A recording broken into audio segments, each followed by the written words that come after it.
with this quote, which I'm sure you all know, and it's actually hanging on the walls of my house, of my entrance hall, by Bram Stoker.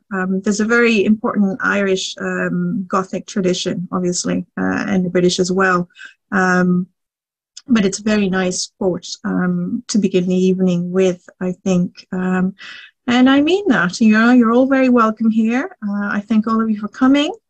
And I hope that you do leave some of the happiness you bring.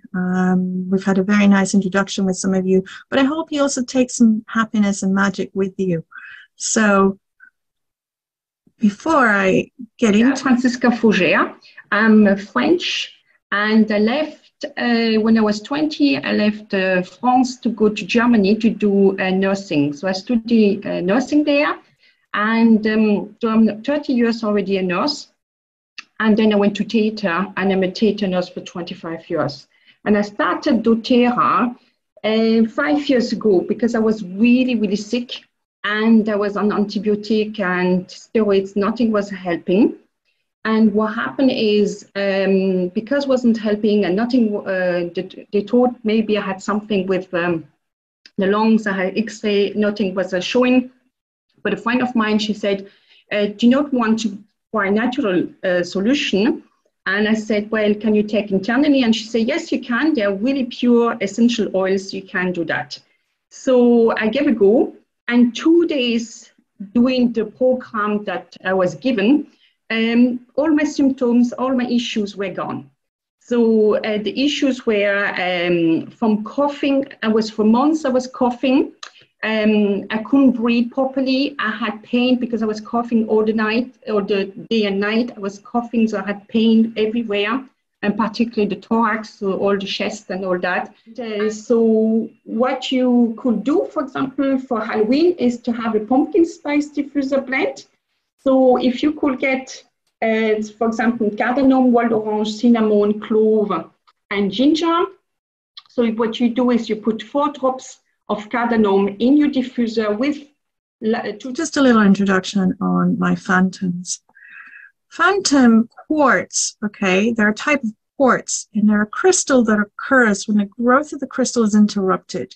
So the crystal then begins to grow again, and you get kind of little spots of color within the actual crystal when this happens, and those are called phantoms or ghosts, okay?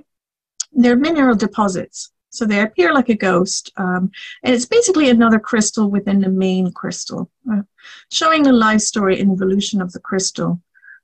These tend to happen as a result of a traumatic event which interrupts the growth of the crystal. But the thing is that what is beautiful about these crystals, and for me actually very relatable to my own life and maybe to some of you, and that's the real strength of this crystal, is that despite the trauma that interrupted their growth, they still continue to evolve, they still continue to grow. And that can teach us that no matter what we've gone through in life, grief, pain, trauma, you know, bad things in life, they actually teach us a great deal, and they can enhance our growth.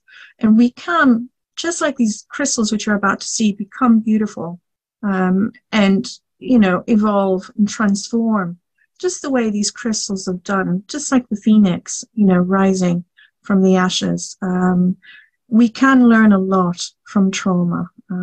Trauma crystals provide very deep emotional healing, you know. And every time in my life that I've been drawn to them, I wasn't specifically thinking about it consciously, but now looking back on it, it was because I needed deep emotional healing. And that's what. So let me just fast forward to make this brief presentation. But there's some foods that are more traditional for Halloween this year, and I don't mean what we see here, which is very cute for kids, but apples. I'd like to talk about apples. How many of you have cut an apple and seen what it looks like on the inside? You get this very beautiful star, which is a symbol of Aphrodite, but it's also a pentagram of protection. And there's many rituals associated with apples. Of course, we know kids were bobbing for apples, and I think there are many variations of bobbing, you know, even including for finding your soulmate. And in medieval times, there were not so very nice rituals of apple, which included a candle burning in one end, and you had to bob for the apple, and if you weren't tarrying enough, it would burn your face. So very gruesome tales. So I'm not going to get into that. But their origins date as far as 400 BC. And there was a tradition of putting food out for the spirits, putting fruit, particularly apples and nuts for the gods, at the change of seasons.